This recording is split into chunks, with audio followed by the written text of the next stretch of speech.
joining us now, former Speaker of the House, Kevin McCarthy. Perfect person to talk to about this. So this could go a number of different ways in terms of the analysis. You know, Republicans maybe get a little bit complacent when they've won a seat for years and years and years, and the president handily won it. This is a Texas Senate seat. It's not a national race. Are you worried about what this flip may mean for the midterm elections, or is it just a one-off? Yes and no, but you've got to look at this. This is a state Senate race, and it's a special election. Democrats always do well in a special election down here, but the Democrats did something very smart. They got a candidate that looked like a Republican. He ran on issues of President Trump. So President Trump would still carry this seat by 17 points. And the Republicans' candidate really didn't even live in Fort Worth. So it played against him. But this is another thing I would worry about. If you look at the generic ballot where it's at, it's about a D+6. That's a bad sign. If you look at New Jersey and Virginia, historically, it's an off-year election. If Democrats win both those governor's races, they usually flip the House. If Republicans win one, they usually flip the House. Well, Democrats won both. But you really want to look at the legislative races in Virginia. There were 8 Republican seats that Republicans had that Kamala Harris carried. They won all 8 of those. But they also picked up about another 4 or 5 of Republican seats that Trump carried up to 4.5. So the part that worries me is that I think Republicans have the advantage when it comes to money. Republicans have advantage. Democrats are probably the weakest they've ever been in leadership with Schumer and Hakeem. And then if you look at favorability, Republican Party is still up by another 10 points. But what concerns me is how the Republicans have done with their majority. When the Democrats shut down the government, they kept all the Republicans out for 2 months. Right. You only had the majority for 24 months, and you gave them 2 months. You should have been passing bills that were 80-20 approval and putting these Democrats in tough positions. So I am impressed, though, with Congressman Brian Jack. He's a freshman. He ran a lot of President Trump's political stuff. But he's a congressman now, and he's been out recruiting, just came back from Texas. I like what he's doing, so I got hope. You mentioned the money. I mean, the RNC is trouncing the DNC, and they don't have any debt. The DNC is tons of debt, but $16 million. The NRCC is way above the DCCC in terms of fundraising ahead of this midterm cycle. On the issues that really matter, Democrats are not trusted at all when it comes to the border, when it comes to the economy. President Trump's approval rating is at the same level as it was when he won in a landslide across the country. You know what I'm worried about for Republicans? That President Trump's not on the ballot. Because when he's on the ballot, he brings people out. President Trump not only won the presidential election, he carried all swing states and won the popular vote. That is a very big accomplishment for any Republican. Now, the thing I worry about is Republicans still lost seats. President Trump won Nevada, Arizona, Michigan, and Wisconsin, and the Senate didn't win that.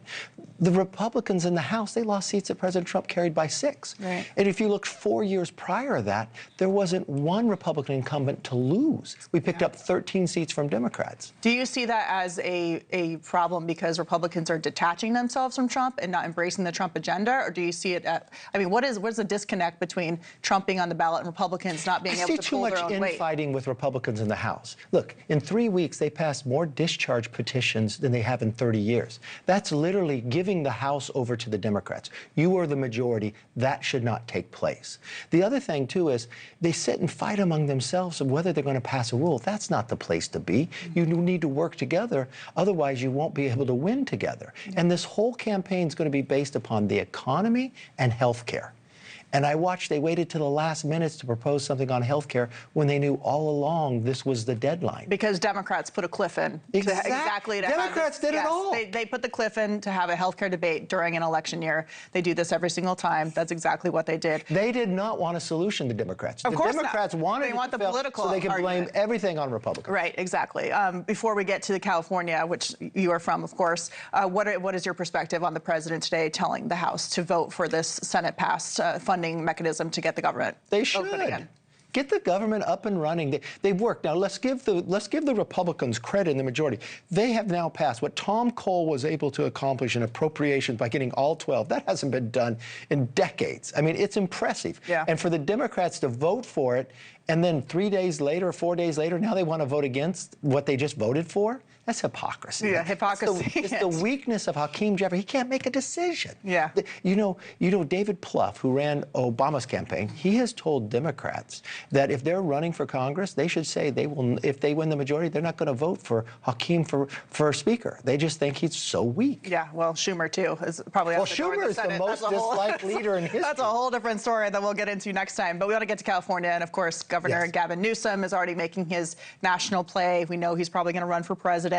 He's trying to downplay the fact that there are tens of billions of dollars in fraud in California under his watch.